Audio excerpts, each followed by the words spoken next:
বাস কোরআন শিখালে সব পেয়ে যাবে।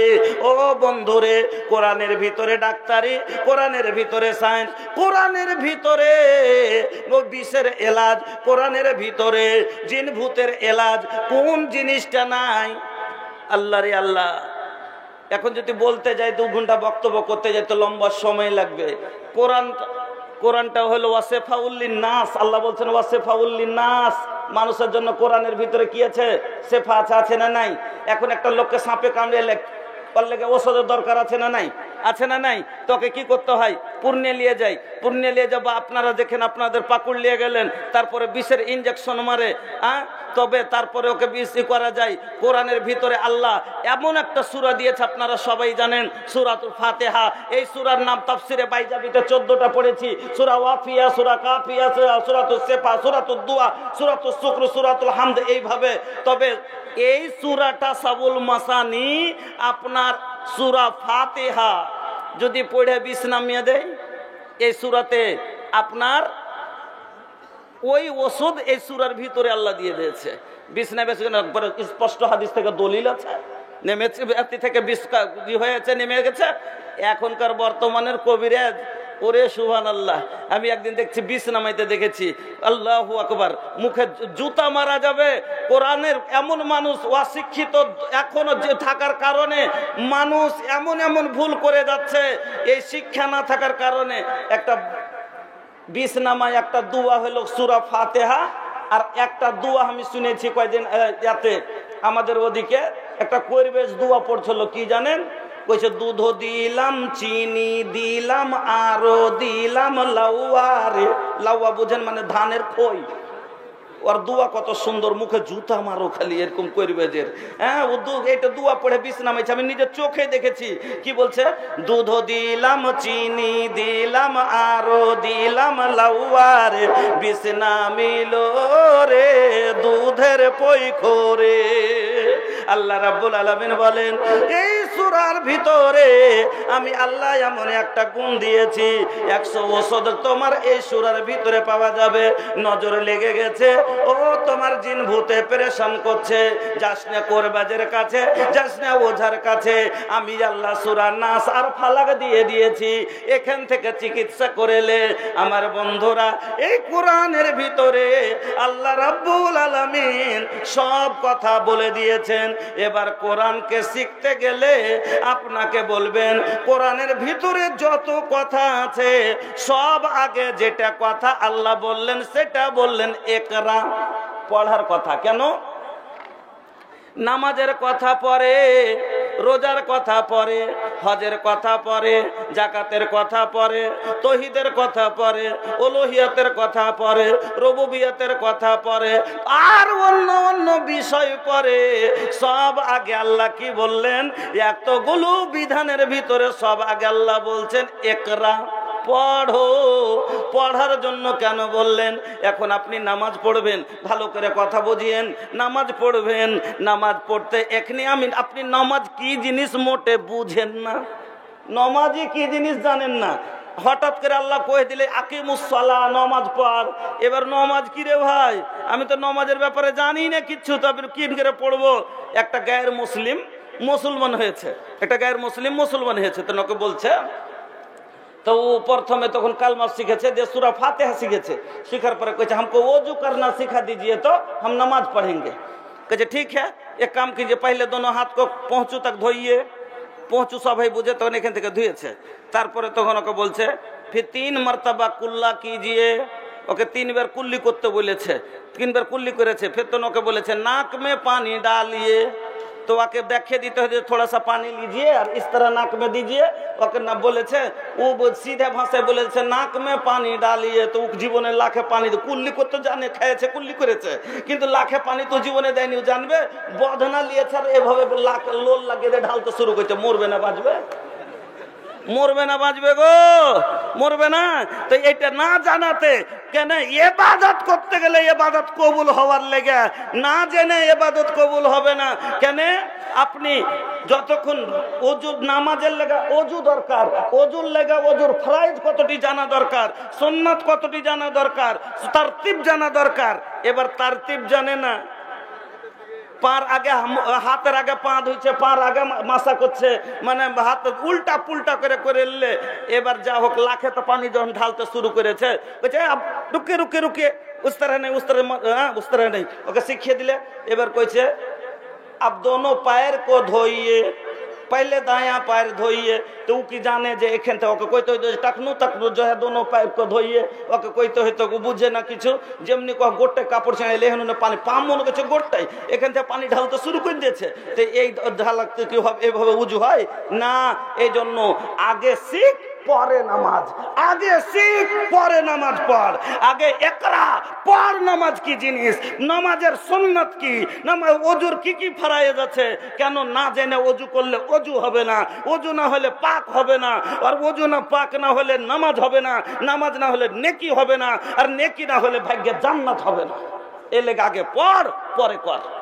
আল্লাহ কি বললেন? আগে একরা, সব ইবাদতের আগে একরা পড়ো তারপরে করো। এবার আপনি নামাজটা নিলেন, এবার আসেন আমি রোজা কি জিনিস জানি না, এক এক করে বয়ান করতে গেলে অনেক সময় লাগবে, শর্টে বলে যাচ্ছি। আপনি রোজা কি জিনিস, রোজাতে কি কি হালাল কি কি হারাম আপনি কিছুই জানেন না। আল্লাহ বলে দিলেন যে তোরা কি করো, আল্লাহ বললে তোমরা রাত তক রোজা রাখো। এবার রোজা রাত তক রাখতে হবে, রাতের কতখানি তক রাখবো, সার তক রাখবো না 12টা তক রাখবো, এবার আমি কিছু জানি না। রোজার অবস্থাতে কি কি হালাল কি কি হারাম আমি জানি, খেতে হবে না, কিন্তু আমি এটা আমি যদি না জানতাম, আমার বউ আমি জানি যে আমার কিনা বউ স্ত্রী আমার হালাল, রোজার অবস্থাতে এটা তো খাওয়ার জিনিস লয়, খাওয়ার জিনিস আল্লাহ হারাম করেছে। না জানলে পরে রোজা হতো কি হতো না। তার লাগে আল্লাহ বললেন আগে শিখ পরে কর। যে কোনো ইবাদত না জেনে করতে গেলে, এবার নাসে ইনজেকশন করতে দিয়ে যদি ও জীবনে ইনজেকশন করেনি, একটা লোক মোটরসাইকেলে যাচ্ছিল আর রোডে গাদ্দাম করে পড়ে গেছে, ইয়াতে রোডে ইয়েতে পাথরে উজট খেয়ে, তোর হাঁটুটাতে লেগেছে, ফুলে গেছে। তো ডাক্তারের কাছে গেছে, তো ডাক্তারের কাছে গেছে যে কইছে डॉक्टर साहब मेरा पैर में चोट लग गया है, दवाई दीजिए।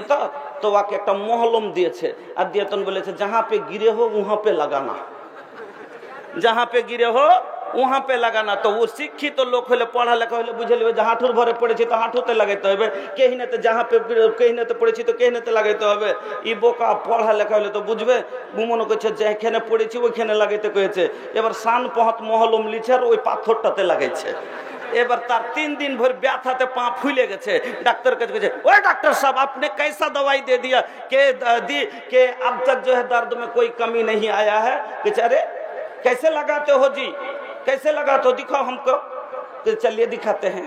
तो ডাক্তার মনে ভাবছে লোকটা হয়তো খুব লজ্জিত লোক, এখানে কাপড় চাঁদতে শরম করছে চেম্বারে, কয়েকটা লোক আছে তার জন্য অন্য ঘরে দেখাবে, হয়তো অন্য জায়গায় লেগেছে, হয়তো তো অন্য জায়গাতে কইছে বাইরে গেছে, কিন্তু চলো কাহা দিখানা दिखाओ। तो ओके बाहर दिखा रहे, अरे बाहर तो और आदमी है, कहाँ दिखाओगे जी? कहते चलिए रोड पर दिखाते। अरे तुम यहाँ अंदर दिखाते नहीं हो, रोड पर कैसे दिखाओगे? तो वो के फोन बोले कुछ, अरे हम तो रोड पर न गिरे थे, वहाँ ना लगाते हैं। तो ये ना जैने করলে লাভ হবে না, ইবাদত জাইনা করতে হবে, হর ইবাদত জাইনা করতে হবে, না বুঝে করলে কোনো লাভ হবে না। এই জন্য আল্লাহ আগে বললেন একরা, আগে পড় পিছে কর, আগে কর পড়ে লে তারপরে কর। বন্ধুরা আমার, ফরজ কেন? আজ দিনই শিক্ষা না থাকতে গেলে কতটি কথা বলবো, সময়ের দিকে দেখছি। দিনই শিক্ষা যদি না থাকে, শুনেন, একটা অন্ধ আর একটা শিক্ষিত লোক, দুজন, আল্লাহ রাসূল আল্লাহ তাআলা কোরআনে কি বললেন? হাল ইয়াস্তাবিল্লাযীনা ইয়ালামুনা ওয়াল্লাযীনা লা ইয়ালামুন। আচ্ছা বলো তো, শিক্ষিত লোক আর অশিক্ষিত লোক দুইজন কি সমান হতে পারে? আবার আল্লাহ অন্য জায়গায় বলছেন লাইসাল আমা কাল বাসির, একটা অন্ধ লোক আর একটা চোখওয়ালা লোক যেমন দুজনা কোনোদিন সমান হতে পারে না। একটা শিক্ষিত লোক আর একটা অশিক্ষিত লোক কোনোদিন সমান হতে পারে না। একটা অন্ধ লোক বাড়ি থেকে বের হলে বিনা সাহারাতে যেতে পারবে না, ওকে একটা লোক লাগবে, না হলে একটা লাঠি লাগবে, আর একটা চোখওয়ালা লোককে কিছুই লাগবে না। বন্ধুরা আমার, একটা অন্ধ লোক যখন রাস্তায় হাঁটে দেখবেন একটা লাঠি নিয়ে আগা দিকে এরকম করে আগে রাস্তাটা বুঝে গর্ত আছে না জল আছে, কাঁটা আছে না পেশাব পায়খানা আছে। কিন্তু অন্ধর কারণে লাঠির গুলটা এতটুকু, এখানে লাঠি দিলে তার পাশেই কিন্তু ছিল গর্ত, এবারও সেটা বুঝতে পারলো না, পা দিয়ে পড়ে গেল।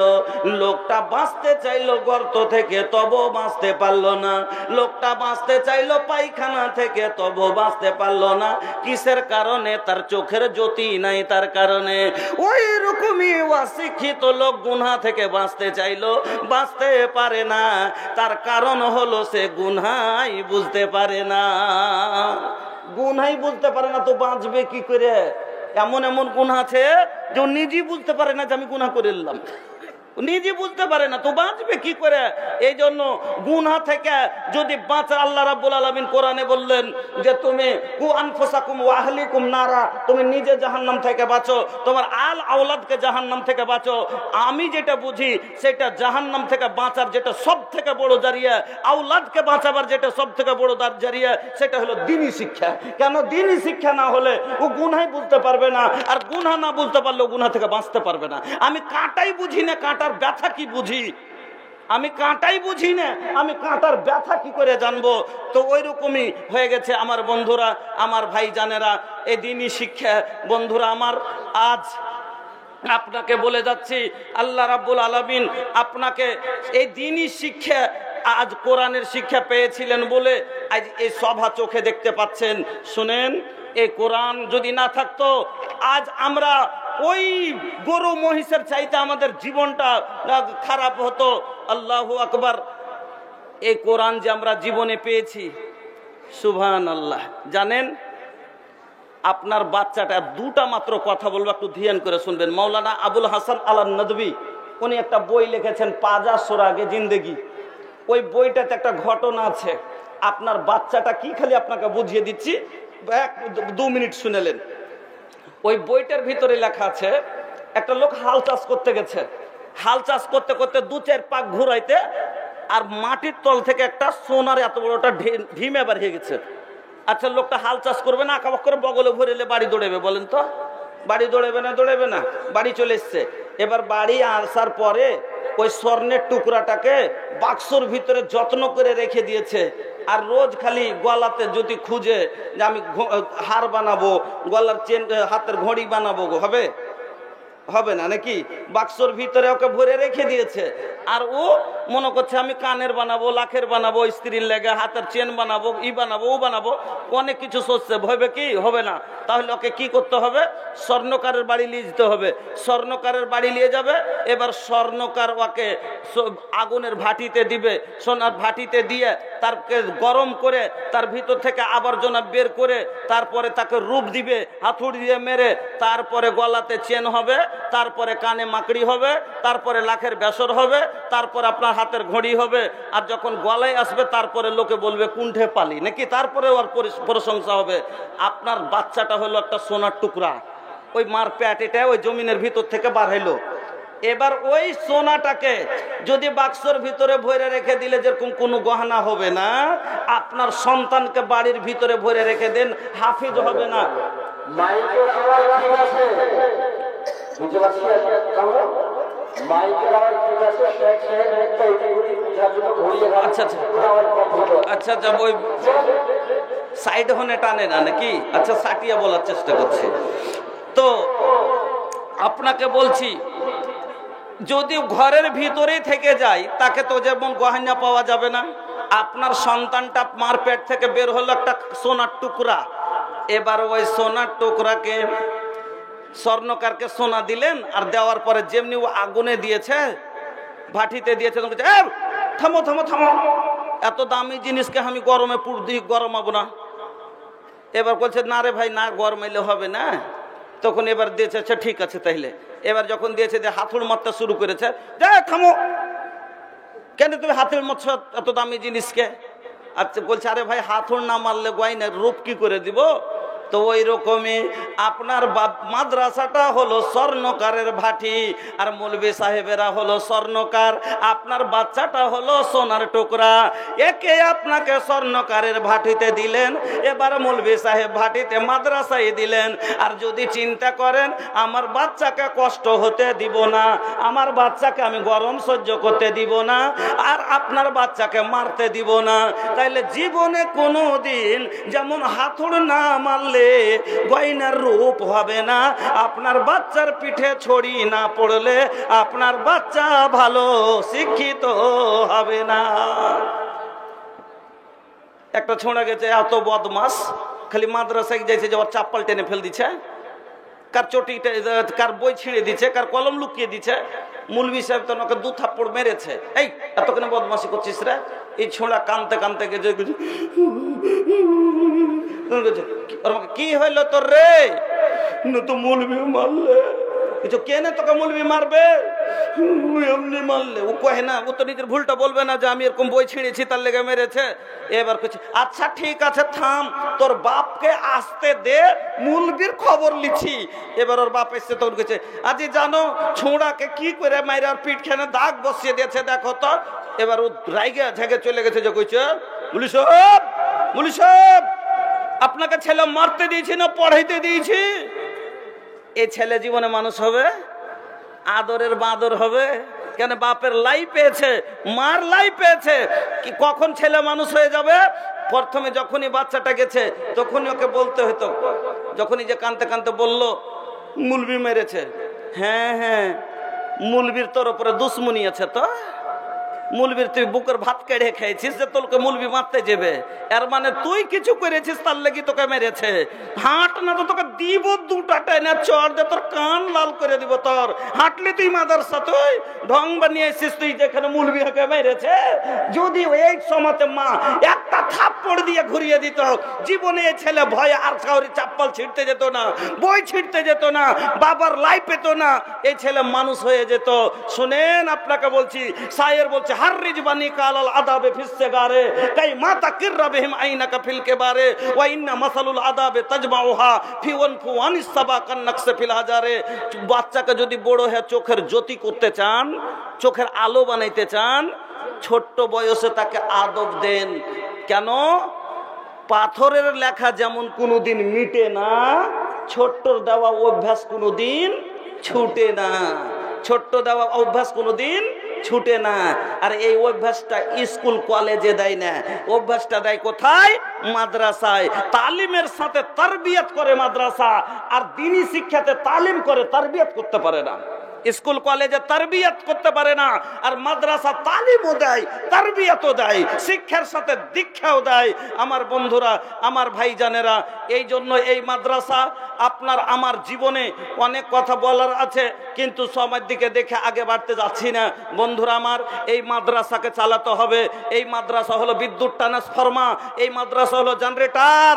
যেমন একটা জেনারেটর চলছে বলে এই বাতিগুলো জ্বলছে, কোথায় কি আছে সব দেখতে পাওয়া যাচ্ছে। এখনই জেনারেটরটা বন্ধ হয়ে যাক, বাতি অফ হয়ে যাবে, কোথায় আপনার কি পড়ে আছে দেখতে পাওয়া যাবে না, কে কোনটা চিনতে পারা যাবে না।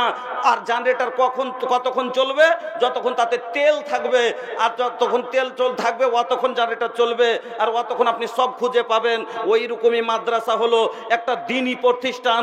এই মাদ্রাসা হলো জেনারেটর, এটি হলো অন্ধকার, আপনার জীবনের অন্ধকারকে দূর করবে, সমাজের অন্ধকারকে দূর করবে। আর এই মাদ্রাসা অতক্ষণ চলবে যতক্ষণ আপনার মাদ্রাসাতে আপনার টাকা থাকবে, আপনার অবদান থাকবে, আর এখানে শরীয়তের বল জ্বলবে। এলাকার বাচ্চিরা, এলাকার মায়েরা এখান থেকে সব শিক্ষিত হয়ে যাবে, এলাকার ছেলেরা শিক্ষিত হবে, সব বাড়িতে কোরআনের বল জ্বলবে, আলো জ্বলবে। আর ইনশাআল্লাহ যেখানে কোরআনের আলো ঢুকে যাবে সেখানে জেহালাতের অন্ধকার থাকতে পারে না, ওখানে জেহালাতের অন্ধকার থাকতে পারে না। এই জন্য ভাই, ইসলামের আলো ঘরে ঘরে জ্বালো, প্রত্যেক ঘরে শরীয়তের আলো জ্বালাতে হবে। এই জন্য আমি বলবো প্রত্যেকটা মা ভাইজান, মা বোন, সবাইকে আমি বলবো, এই মাদ্রাসাকে আমি যেদিন 2010-এ আমি প্রথম স্টেজে পড়ছি, সেই দিন থেকে আমি একটা নিয়ত করেছিলাম যে আমি তৈরি করব দিনের মিম্বার। সব জিনিসের মিম্বার হয়, অ্যাসেম্বলির মিম্বার, পার্লামেন্টের মিম্বার, প্রধানের মিম্বার, আর কত রকমের মিম্বার, এমনকি মাদ্রাসার মিম্বার। তাহলে রাসূলের মিম্বার কেনে হবে না, দিনের মিম্বার কেনে হবে না, শরীয়তের মিম্বার। আমি প্রত্যেক জায়গাতে আলহামদুলিল্লাহ সেদিন থেকে কোরআনের মিম্বার শুরু করেছিলাম বানাইতে। এই কোরআন, যেই কোরআনের জন্য বন্ধুরা আমার আজ কোরআন পেয়েছি বলে এটা একটা নিয়ামত পেয়েছি, পড়েন আলহামদুলিল্লাহ। কোরআন যদি না পেতাম আজ অন্ধকার জীবনে আলো পেতাম না, জান্নাতের আশা পেতাম না, আল্লাহকে চিনতে পারতাম না, রাসূলকে চিনতে পারতাম না, গুনাহ বুঝতে পারতাম না, জাহান্নামে যেতাম। আলহামদুলিল্লাহ পড়েন, আল্লাহ জান্নাতে যাওয়ার জন্য আপনাকে আমাকে তৈরি করেছে, আর আমরা আল্লাহকে চিনতে পেরেছি, কোরআনের হেদায়েত পেয়েছি, আল্লাহর রাহনুমাই পেয়েছি, যার কারণে আজ আমরা মুসলিম। আমার বন্ধুরা, তবে এই কোরআন এমনি আসেনি। এই কোরআন আপনার কাছে আমার কাছে আসতে জানেন আমরা কোরআনের জন্য কি করলাম, কতটুকু খেটেছি। এই কোরআন আপনার কাছে আমার কাছে পৌঁছাইতে আমার রাসূলের মুখের দাঁত পর্যন্ত কেটে নিয়েছে। এই কোরআন যখন আমার নবী প্রচার করতে শুরু করলেন, কষ্টে বুক ফেটে যাচ্ছে। মক্কার জালিমেরা এসে নবীকে প্রলোভন দিল, ও মুহাম্মদ, তুমি যদি চাও দাওলাত নিয়ে নাও, কোরআন প্রচার করা ছেড়ে দাও। তুমি বাদশা হতে চাও, বাদশা করে নিব। সুন্দর রমণী চাও, দিয়ে দিব, কিন্তু কোরআনের প্রচার করা ছেড়ে দাও। নবী আমার বলেছিলেন, এই মালের আমাকে লোভ দিস, শোন, এক হাতে সূর্য এক হাতে চন্দ্র এনে রেখে দিস, তবু কোরআন উম্মতের কাছে পৌঁছাইতে আমি রুকবো না। আমার নবী যখন মানলেন না, দাওলাত নিয়ে লাথি মেরে দিলেন। আমার নবীকে জানেন ওই জালিমেরা বাইকাট করে দিল, ঘরে করে দিল। সমাজ থেকে যদি কাউকে ঘরে করে দেওয়া যায় তার কষ্ট জানেন। কয়েকটা মুষ্টিমাই সাহাবীকে নিয়ে আমার নবী সইবে আবি তালিবে চলে গেলেন।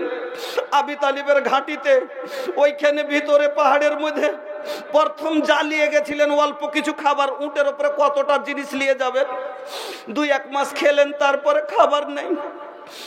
খাবার আবু জাহাল রাস্তায় রাস্তায় দাঁড় করে দিয়েছে দুশ্মনকে, তরবার নিয়ে দাঁড়িয়ে আছে, কোনো জিনিস বিক্রি পর্যন্ত যাতে না যেতে হতে পারে, মুহাম্মাদের কাছে যাবে না। আমার বন্ধুরা, এমন হয়ে গেল অবস্থা, খিদার জ্বালাই মহিলাদের বুকের দুধ শুকিয়ে গেল। বাচ্চারা কা কা করে কাঁদে। বাচ্চাদের কান্না শুনে জালিমেরা তালি মারে, জালিমেরা তালি মারে। দিন প্রচার করবি, কত স্বপ্নে দিন প্রচার করবি, জালিমেরা তালি মারে। এমন হয়ে গেল কি খেয়ে জীবন বাঁচাবে, গাছের ছাল গাছের পাত খেতে শুরু করলেন। আজ বাড়িতে শাক রান্না হয় আপনার আমার, একটু তেল লবণ কম হয়ে গেলে শাক খেতে পারি না। গাছের ছাল কি খাবার জিনিস মানুষের? গাছের পাত কি আর খেতে পারে? সুবহানাল্লাহ। এই গাছের ছাল আর পাত খাওয়ার পরে পায়খানাতে যায়, পায়খানা বের হওয়ার আগে চোখের জল বের হয়। এইরকম অবস্থাতে দিন কেটেছে। কোরআন উম্মতের কাছে, আপনার কাছে এত কষ্টের পরে কোরআন পৌঁছেছে। শুধু তাই নয়, এই কোরআনের জন্য বদরের যুদ্ধে 14 সাহাবী নিজের গর্দন দিয়েছে। এই কোরআনের জন্য ওহুদের প্রান্তে 70 সাহাবী নিজের গলা কাটিয়েছে। বন্ধুরা আমার, আমার নবী যদি নিজের মুখের দাঁত দিয়ে দিতে পারে, সাহাবায়ে কেরাম যদি গর্দন আগিয়ে দিতে পারে, আপনি আর আমি কি পারবো না? হাতের ময়ল একটু বাহির করে দিতে, 1000, 2000, 5000 টাকা দিতে, 5 টাকা 10 টাকা দিতে, আমি কাউকে বলবো না।